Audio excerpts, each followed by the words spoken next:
So generally, I would like you to know these Veda mantras. E is equal to F by Q. F is equal to E into Q. V is equal to W by Q. W is equal to V into Q. I is equal to Q by T. Q is equal to I into T. And E is equal to V by D. So V is equal to E into D. These are the much more, but for now you must remember all this. Okay. So I'm going to teach you current electricity. In the current electricity, the first topic is take a conductor, and this is the cross section area, and this is length L. It has got number of electrons, all of them moving in random directions with velocity u1, u2, u3 at room temperature, and the average thermal velocity u1 plus u2 plus u3 plus dot dot dot un by n is equal to 0. That is why we don't feel any electric current when we touch any metallic spoon. Even though the free electrons are actually moving, they are colliding and rebounding, and so average thermal velocity. This is called average. Please write your own notes. This is called average thermal velocity. Average thermal velocity is equal to 0. So next, now you're going to take the same conductor and connect it to an electric field. The electrons will align itself and start moving from negative terminal to positive terminal. Because of the application of electric field, they'll acquire velocities v1, v2, dot dot dot vn, because they tend to accelerate. Because E is equal to F by Q. F by Q, F is m into A. Therefore, an acceleration's formula is capital E into small e by m, or EQ, MA. You just substitute MA, you get EQ by M. Instead of Q, I'm saying E. Capital E into small e by m. And then whenever there's an electric field, there'll be acceleration, due to which the electrons will acquire velocities v1, v2, v3, dot dot vn. You know that v1 is equal to u1 plus at1, v2 is equal to u2 plus at2, dot dot dot vn is equal to un plus atn. So adding the left hand side v1 plus v2 plus dot dot dot vn is equal to u1 plus u2 plus dot dot dot un, right hand side addition, plus a into t1 plus t2 plus dot dot dot tn. Dividing each and every term by n, you notice that there is an average thermal velocity which comes here. This will become 0. Therefore, this you can call it as drift velocity, which is the average velocity acquired by the all the electrons when the conductor is connected to an electric field, which will be equal to an acceleration into t, where t is the relaxation time. Where t, where this t1, t2 or relaxation time, this average time between, no. This is known as relaxation time. The capital T is known as relaxation time. Sorry, relaxation time, which is the average time between two successive collision. Which is the average time between two successive collision. These are the time taken for collision then. Okay. And you know what is A? Is capital E into small e by m into relaxation time still continues to be there. And this is Vd, and moment you put it as a vector, you have to insert a negative sign, because velocity is a vector, electric field is a vector, and here the velocity, the drift velocity, is in opposite direction to that of the electric field. This is going from right to left, but the electric field's direction is from left to right. So then, therefore, the negative sign indicates that. And this is the first formula that you have to by heart in this lesson. Vd is equal to capital into small e by m into relaxation time with a negative sign. Next is the relationship between current and Vd. Current versus Vd. You know, I is equal to Q by T. Q in this lesson is Neal, Neal, because A is the area of cross section and L is the length, and N is the number of charge per unit volume. Number of charge per unit volume, and you have a volume as A into L, and Q is the charge, or E is the charge. E is the charge of one particle, one charge particle. So it will be NEAL will be the total charge. So total charge is Neal by T. L by T itself is velocity, which is NeaVd. So NeaVd. Can you see NeaVd? NeaVd, that is current formula. So this is the relation between current and Vd, which is related by I is equal to NeaVd. You get it as I is equal to Q by T, Q is Neal by T. Q is Neal by T, L by T is Vd. Now you're going to derive Ohm's law. From here you have to derive Ohm's law. You know Ohm's law is V is proportional to I, V is equal to IR, where R is resistance. Supposed to be linear graph at constant temperature. The word constant temperature is not there in Ohm's law, they're not going to give you marks. And you, for this I is equal to NeaVd, you have to prove Ohm's law. So you write NEA. VD is capital E small e by M into relaxation time. And then write E and E gets multiplied. So it will become NE square AT by M, and write electric field separately. Why? Because electric field, if you want to get Ohm's law, you need voltage, and E is equal to V by D, which can be written as V by L in this case, because L is the length. So I is equal to NE square AT by M into V by L. You can take everything to the left side. I ML by NE square AT is equal to V. Just taking all this to the left side. So it's of the form V is equal to IR, and R itself therefore is ML by NE square AT. When I write it, I'll write T here and A here with a purpose. Why? Because R is proportional to L by A.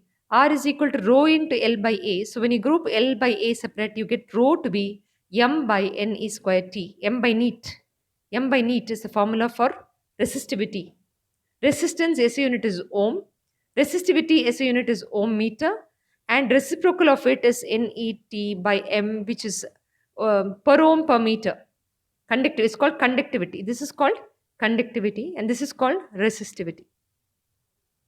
Please write your notes with this. And so per ohm, resistivity will be ohm meter, and conductivity therefore will be per ohm per meter. Okay, so then coming back to what I was doing as limitations of Ohm's law. I did Ohm's law now, and I got next is I want to teach you what is current density. This is called current density. Current density, which is the current flowing through unit area. It's a vector. Because area in physics is always a vector, the current is not a vector. Though current has got direction, that's determined by the electric field. And on its own, the current does not have, uh, current is not a vector, it's a scalar. So current density is current flowing through unit area, I by A, which is ampere per meter square. But I itself is NEAVD, NEAVD. By A and A gets cancelled, NEVD. You can write VD to be capital E into small e by M into relaxation time. So NE square T by M into capital E, as usual grouping E separately. This is nothing but conductivity. M by neat is resistivity, reciprocal of it is conductivity. Thus you get a new relationship between current density and electric field, or current density and conductivity, whatever they ask you. Next is electron mobility. In electron mobility, as the word itself suggests, mobility. Mobility. Can you see how mobile the electrons are? The drift velocity acquired by applied electric field is what is electron mobility. Okay, Vd itself is capital E and small e by M into relaxation time by capital E. So thus you get E by M into relaxation time, which is what is called electron mobility, where E by M is a charge by mass ratio, which is 1.6 in 10 to the power minus 19 by mass is 9.1 in 10 to the power minus 31 kg. Or both of these are of an electron whose answer itself is 1.75 into 10 to the power 11. It's a fixed value, which shows that the electron mobility is directly proportional to temperature. No, it only depends on relaxation time. It's only dependent on relaxation time. Extremely sorry, relaxation time tau. Okay, so then that's relaxation time. Thus, the electron mobility is only dependent on relaxation time. I'm making this video late in the night, all by myself, so I'm kind of always make some mistake or the other, but make sure you're correcting it in your notes. So that's about electron mobility. Next is I taught you about limitations of Ohm's law. Limitations of Ohm's law. So first is the copper wire. A normal conductor itself does not behave like Ohm's law. Ohm's law, you know that IV graph has to be linear, but it is becoming non-linear beyond a particular value of the current. Because when the current is increasing beyond a particular value, resistance is also increasing because the wire is getting heated up. The wire is getting heated up, and due to heating effect, the resistance also increases. And so it behaves, can you see here, it's non-ohmic behavior. Non-ohmic or non-linear behavior for a copper wire. That's the first limitation of Ohm's law, where it's not obeying Ohm's law. The second is a PN junction diode. Take a PN junction diode. Diode is a semiconductor. Okay, diode is actually made up of semiconductors. Semiconductors are those பூமிக்கடியிலேருந்து கிடைக்கும், such as gallium, germanium, germanium silicon. Germanium silicon, best example of semiconductor, which belongs to group 14. Group 14 elements in the periodic table. Germanium, silicon and germanium are best example of semiconductors. Using that, they are making diodes. And one such diode is called a PN junction diode. And I will teach you semiconductor in detail later. But for now, remember that a PN junction diode is represented like this, where this is P terminal and this is N type. And a P type and an N type are connected like this. And this diode, this is a symbol of a diode. This, when it's connected to positive terminal of the battery and N type is connected to negative of terminal of the battery, it's called forward biasing. Forward bias, giving a forward voltage, positive voltage to the P type. And when you connect the P type and N type, this is a diode. You're taking it and connecting P type to negative terminal and N type to the positive terminal of the battery, such is called reverse bias. Okay, it's reverse bias. And the graph for that turned out to be like a parabola, half of the upward parabola in the first quadrant. And in the third quadrant, it came closer to the x-axis and here it started steeply rising. This is positive voltage, this is negative voltage, and this is forward biasing, this is reverse biasing. And the current on the y-axis here, which will be milliamps on the y-axis and microamps on the y-axis. And this is non-linear graph. Again, everywhere it's non-linear. Okay, and I'll explain the graph in that lesson, a semiconductor lesson. For now, just mug up the graph. Okay. Next is third one is thyristor. Thyristor is another example of a semiconductor device where the PN junction diode alternatively are going on arranged like this. This is one diode, but a number of diodes are alternatively arranged. It's called a thyristor. In that, the graph of IV graph turns out to be, in the forward bias mode, it's like this, which means the current value is not unique. I mean, voltage values, okay, the graph is like this, I'm sorry. The graph will be like a question mark. This is the graph, which shows that the current value is not unique. For one value of voltage, you have two different values of current. You can say current value is not unique. Last one is gallium arsenide. Gallium arsenide. GaAs. This is also a semiconductor. Everything is a semiconductor. But for the first point, everything is about a semiconductor. The first point was about a metal. Otherwise, the PN junction diode is a semiconductor. A thyristor is a semiconductor. Gallium arsenide is a semiconductor. In which an IV graph is a question mark, which is here like this, is going to become like this here. So you have current value, which is not unique. No, here voltage value, which is not unique. You have two different values of voltage for one current. So voltage value is not unique. So these are the limitations of Ohm's law. Sorry, I messed up a bit, but I hope you understand what I'm saying. So when they ask you write a note on limitations of Ohm's law, you should know all these graphs. So that completes the limitations of Ohm's law. Next, I will teach you about carbon resistor.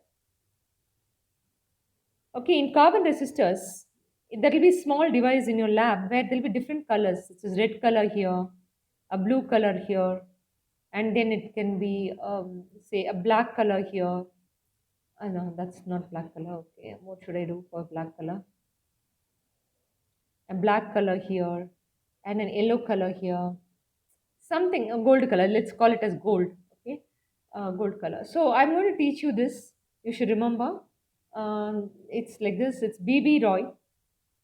B.B. Roy, Great Britain, very good wife, showered his wife with gold, silver, and platinum.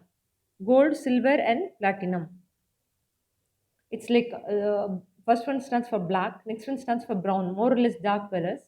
Then red, orange, yellow, green, blue, violet, gray, white, gold, silver, platinum. This stands for numbers 0, 1, 2, 3, 4, 5, 6, 7, 8, 9.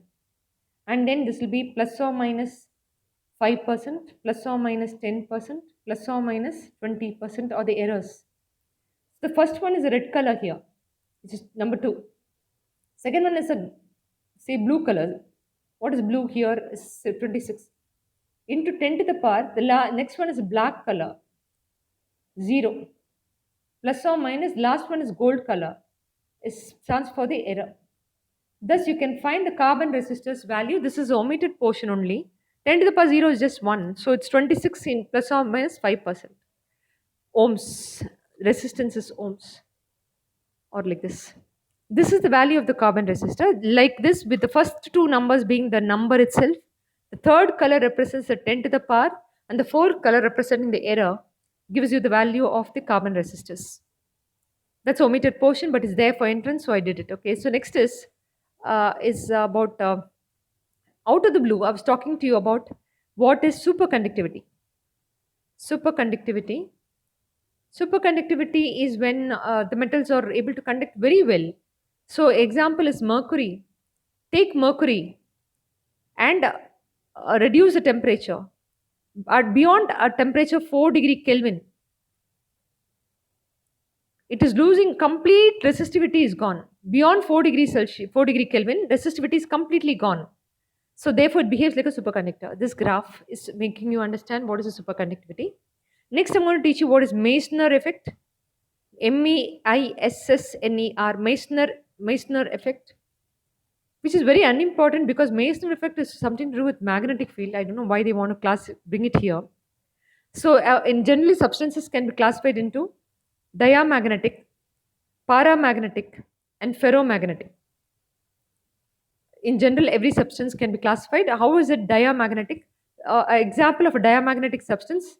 I remember what are all shiny. Zinc is diamagnetic. Gold is diamagnetic. Silver is diamagnetic. Take a diamagnetic substance, place it in a uniform magnetic field.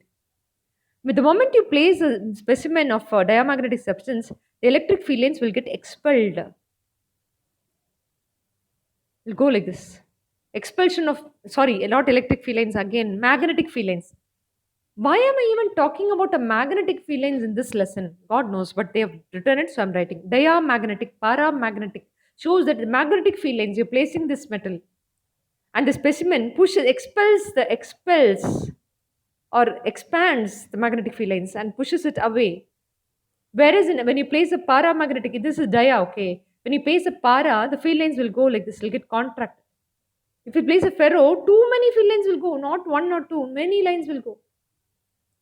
That basically differentiates between dia, para, and ferro. We are not talking about dia, para, and ferro here.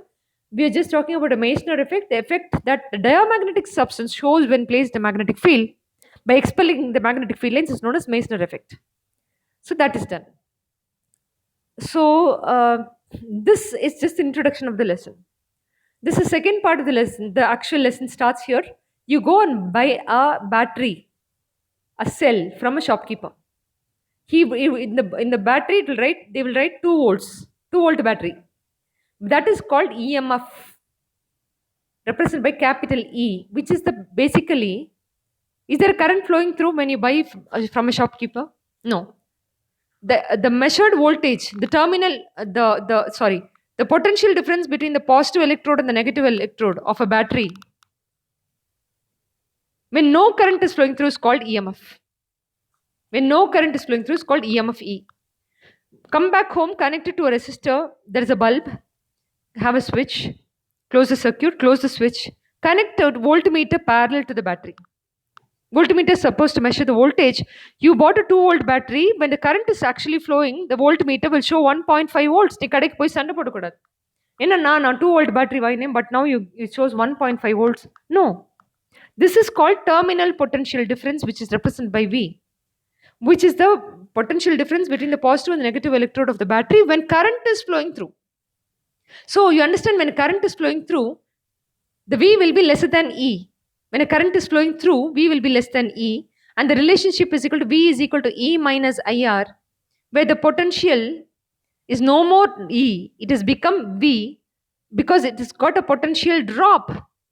Potential is dropped by IR, where small r stands for internal resistance of the battery. Internal resistance of the battery. You know, when you buy a battery, there will be chemicals and there will be ions in the chemical.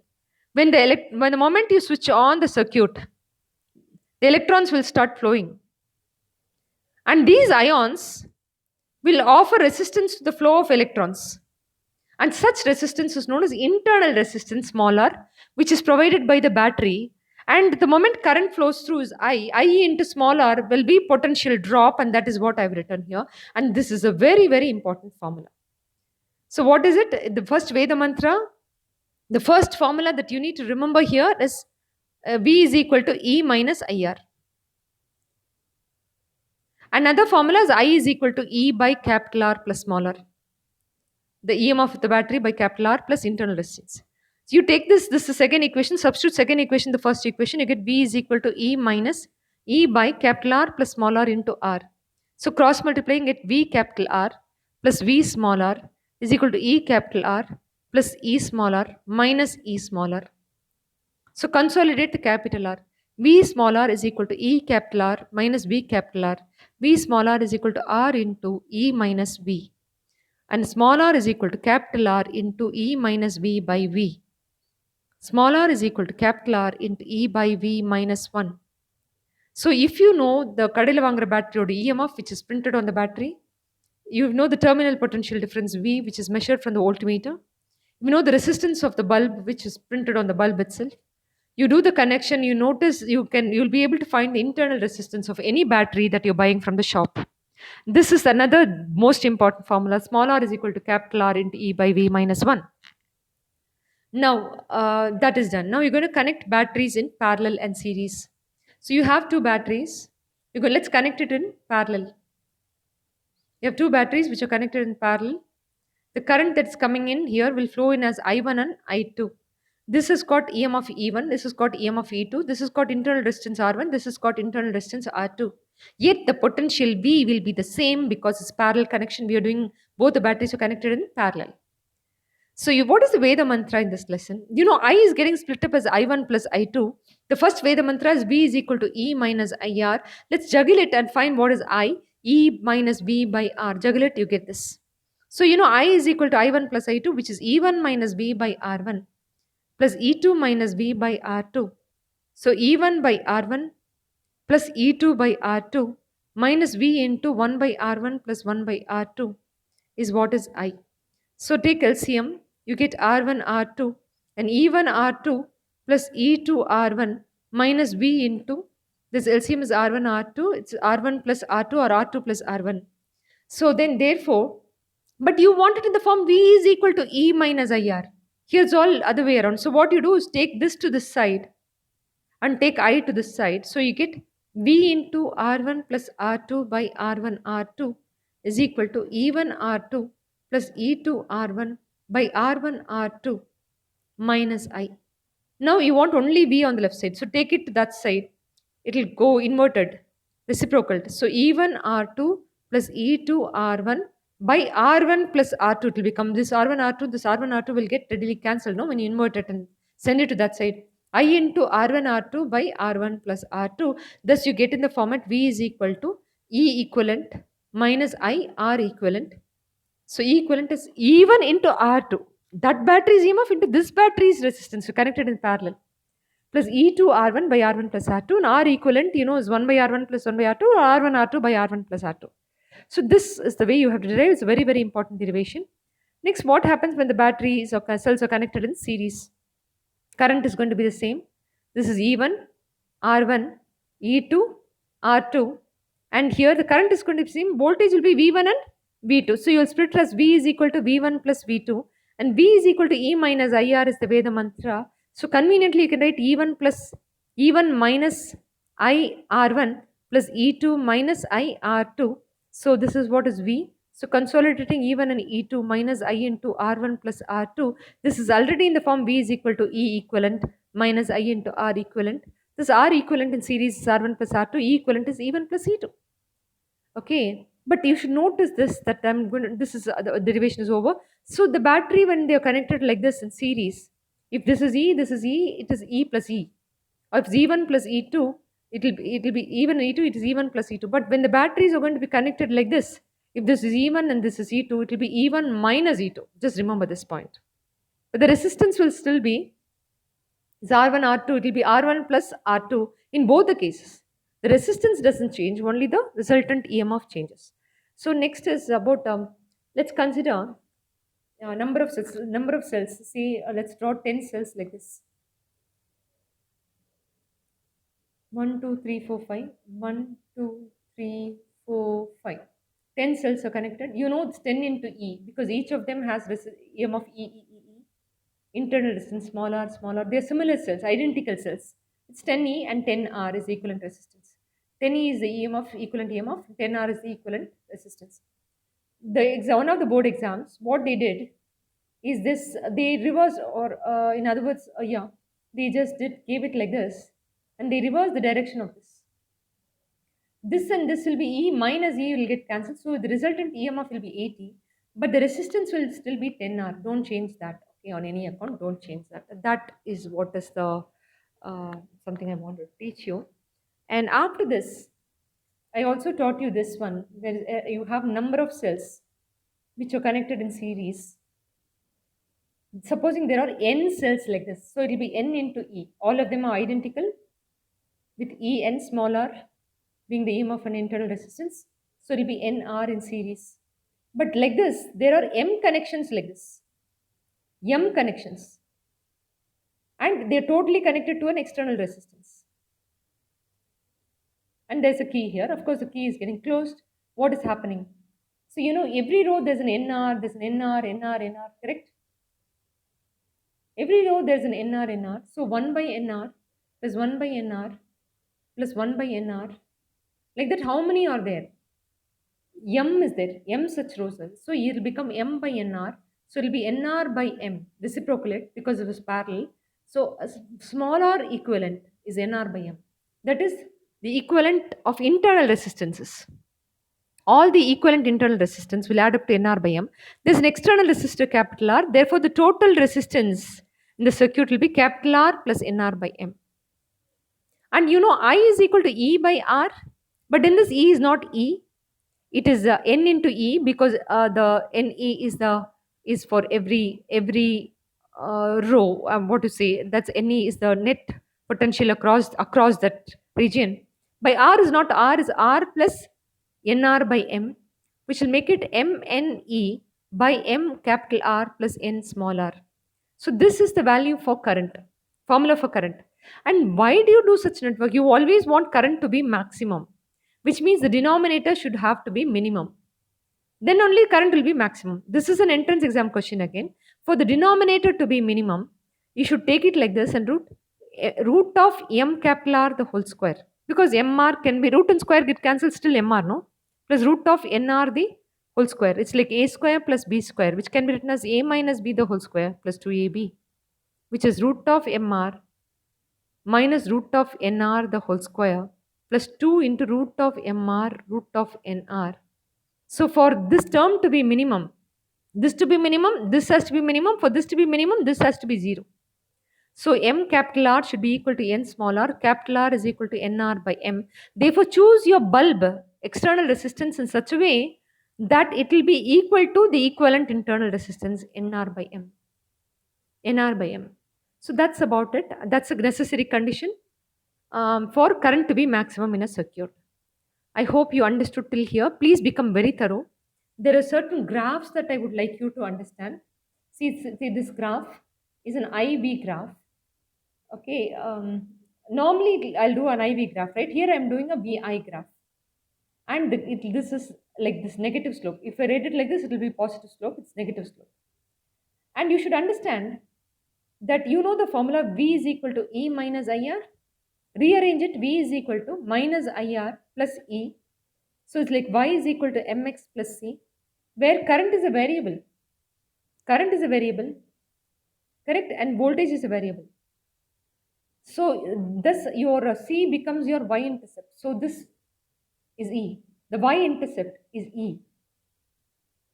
And the slope is minus R. Minus R, it's negative slope. So thus from this graph, you can understand how this graph came. And moreover, you should also know one thing, that as I becomes 0, as I gets to 0, no current is flowing through, this becomes 0.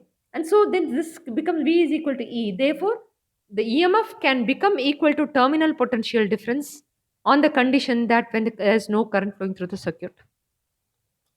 Okay, so then V becomes equal to E here. And this is I, and that's M is equal to minus R. Okay, so some questions they'll give you, there are 3 cells, each of 2 volts. So this will be 2 volts, this will be 2 volts, this will be 2 volts. So the total will be 6 volts. So thus the EMF has to be calculated, and that will be an equivalent EMF, which are connected like this means you can just add, right? So that's what makes it a battery. So then you can write it as 6 volts. And the slope will give you a resistance, and that has to be divided by 3 to get the resistance of each battery, because there are 3 batteries which are connected.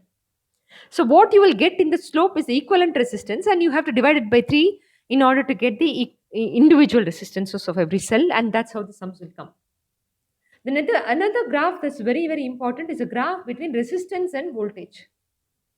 How to start this is very important. You should write V is equal to IR. I is equal to E by capital R plus small r. Okay. Um, okay, 1 second. I think time is up, guys. So I'll do this graph in the next video, okay?